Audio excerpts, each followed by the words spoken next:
Kenneth Williams, do you think that it's one of life's strains that people are going to expect you to make them laugh? Oh, no. In fact, a delightful audience, you know, a group of people say that are really interested in what you've got to say. Oh, they're heaven sent. One's delighted to have them about one. And nothing pleases me more than the 4-hour bar, you know, and all that kind of thing. Well, tell us one of them, you know. And that's fine. In fact, what really does get one down most of the time in life, I think, is the bore that keeps on and on at you and doesn't really give you a chance to say anything. The other kind is the one that, you know, as soon as you've made a point or a good story, wants to top you. Have you met that? The type that always wants to top you. Oh, yes, they're hardly listening to the end of your story before they think, yes, it reminds me of one. Yes, do you mind? I heard one quite like that, and you think, oh, shut your great mouth. You know, they do go on. They're the kind I find dreary, whereas the audience I love.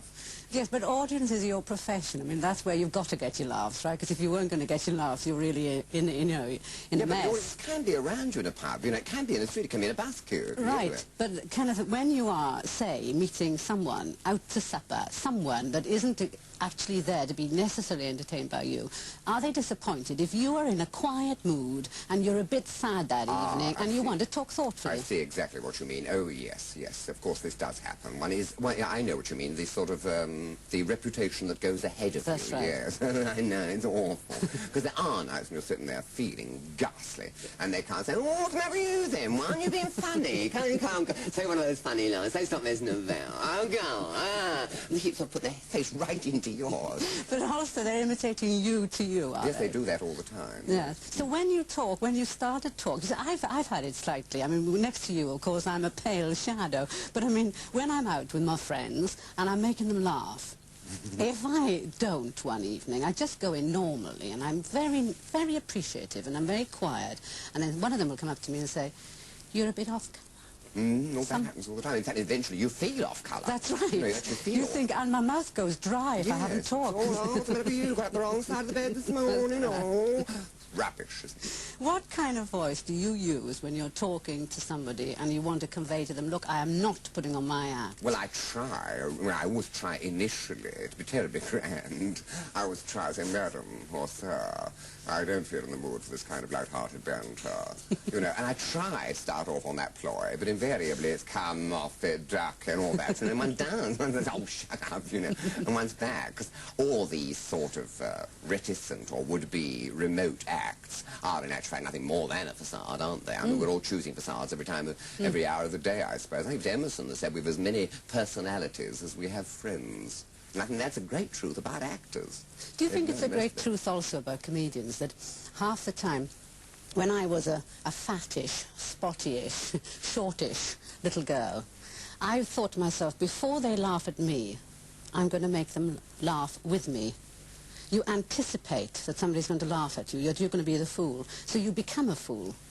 Now, don't you think a lot of people do that? Yes, yes, it's a defence, isn't it? Yes. Do you think you did it? Yes, comedy is in actual fact a defence. Yes. Do you think you did it?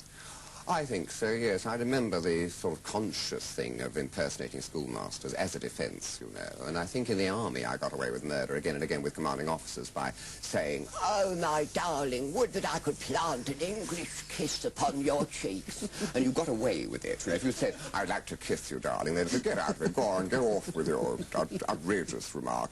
But if you did it like that, they said, oh, quite amusing, idiot, you see. And you got away with it. You can get away with murder in a sort of daft characterization, you know, you really can.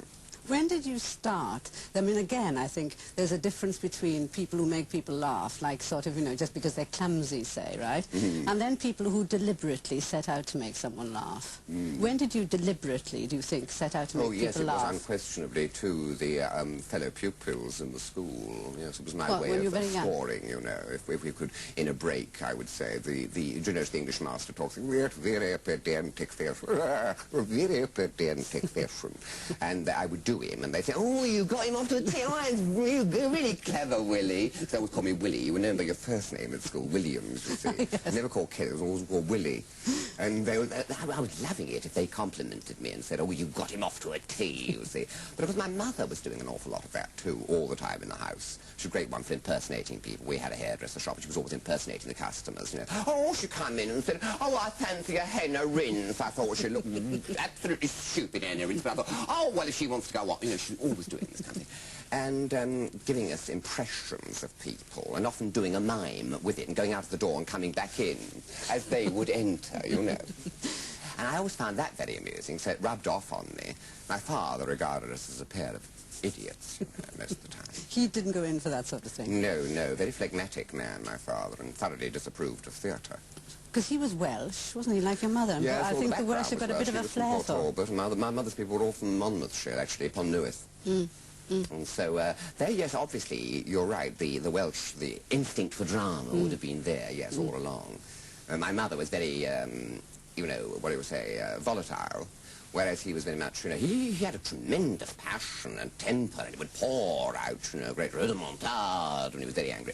But that didn't happen very often, as opposed to my mother, who was never stopping, you know, she was always at it and rushing out, you know, and saying, oh, I've got to do the shopping. She's around the Norfolk having a gin and tonic, really, with her crony, Edie Smith, always at it, singing pub songs and things, you know. I learned all my pub songs from my mother. Getting back to something which I don't want you to lose just yet, is your school days, right?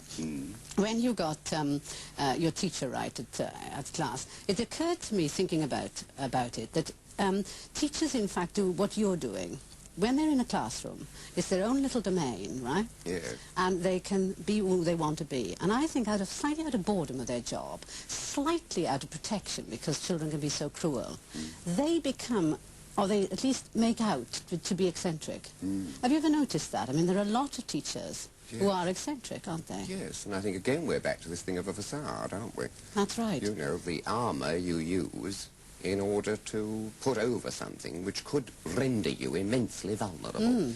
And the actor, of course, is immensely vulnerable. As soon as he walks onto the stage, he treads a tightrope between the natural humility required for saying how much of this role the author has written am I going to realise. That's where you need humility. And then when he goes on, actually saying to this house, be quiet, all of you, I am magnificent, all of you, watch me. You know, and if he doesn't do that, if he doesn't say, I'm magnificent, do you hear? I know exactly what I'm doing. If he doesn't do that, if he says, I don't really know what I'm doing, he conveys that nervousness to the house, and they think, well, he obviously don't know what he's doing. It's ludicrous, not going to watch him, not going to clap that, load of rubbish, you know. So what do you think you're protecting with your facade? Oh, I'm protecting a deep-rooted inferiority complex. From what? Well, I think it began at school, the knowledge that one wasn't like the others. You know, I didn't. I was no good at all these things like sport, boxing, and all these very masculine pursuits. I was no good at all. I was always thinking, oh, I'll end up with a gin and tonic and a fag at the bar in the corner, being rather erudite and elegant. But, of course, it wasn't shared by anyone else in the school. What kind of school did you go to? Oh, very ordinary LCC. LCC Elementary. I was no good. I got no marks at anything. I was dreadful. I mean, the nearest I got to getting any marks, I suppose, was English, when they asked you to get up and read bits, you know, and I loved all that. They'd say, read this bit of Tennyson. I go, oh, on either side of the river lie, long fields of barley and of rye. I loved all that, and the rest of the kids would go, oh, he's off. Look at him, loves the sound of his own voice. You know, all that. Were you popular because you made them laugh? No, I don't think I was popular with the mass, but I was popular with the people I needed to be popular with. I got well in, very well in, with the captain of the school, who was very tough. And I got well in, and anyone that, you know, even threatened remotely to bash me, I'd say, Reefy, they're after, they're going to bash me. And they always came, get out of it, leave him alone, touch air of his head. And I loved all that. So, yeah, that's what touched me. So did you feel that when you were being very hopeless at school that you were going to have to do something about yourself very positively when you left, or else you were going to be in the doghouse? Well, I think the army, you see, so I went straight in, after the apprenticeship and the map making, I went straight to the army, and the army again was just like a great school, and there I aligned myself straight away with the big boys and got well in with them and said, oh, you're marvellous, you are, oh, you think so, oh, yeah, I think you're one. I was crawling around, you know, bootlaces in me mouth, getting terribly well in, and consequently I had their protection all the time. And then, of course, I got into entertainment, I was made a sergeant, and I was coming to the theatre and say, all right, now, look here, lads, well, let's get this theatre swept out, and they say, get out of it, you get 3 tapes. And I never got any obedience, so I used to bluff my way through and say, get over yours in, lads. Total rubbish, no authority whatsoever.